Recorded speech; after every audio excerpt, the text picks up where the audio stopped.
مومن کی موت پر زمین و آسمان بھی روتے ہیں۔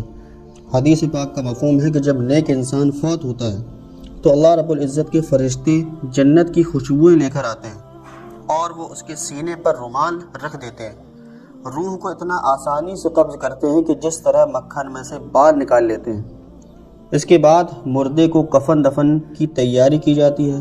روایت میں آتا ہے کہ آسمان کے وہ دروازے اس کی موت پر روتے ہیں جہاں سے رزق اتارا جاتا تھا۔ زمین کے وہ ٹکڑے روتے ہیں جہاں بیٹھ کر وہ اللہ کی عبادت کیا کرتا تھا۔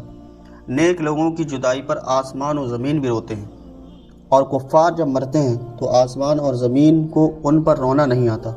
اس لیے قرآن پاک میں فرمایا فما بکت علیہم السماء والارض، سننا تو ان پر آسمان اور زمین کو رونا آیا۔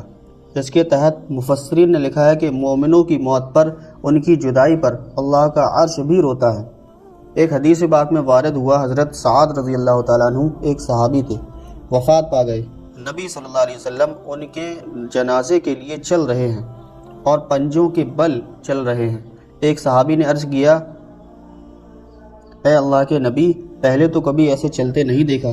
فرمایا سعد کے جنازے میں شرکت کے لیے آسمان سے اتنے فرشتے اتر آئے کہ مجھے زمین پر پاؤں رکھنے کی پوری جگہ نہیں مل رہی تھی۔ جب آپ نے دفن فرما دیا، کچھ عرصے کے بعد آپ نے فرمایا کہ سعد کی جدائی میں اللہ کا عرش بھی 3 دن تک روتا رہا۔ سبحان اللہ۔ اللہ کے نبی صلی اللہ علیہ وسلم بتاتے ہیں کہ عرش بھی سعد رضی اللہ تعالیٰ عنہ کی جدائی میں 3 دن تک روتا رہا۔ تو نیک لوگوں کی جدائی میں آسمان اور زمین بھی روتے ہیں۔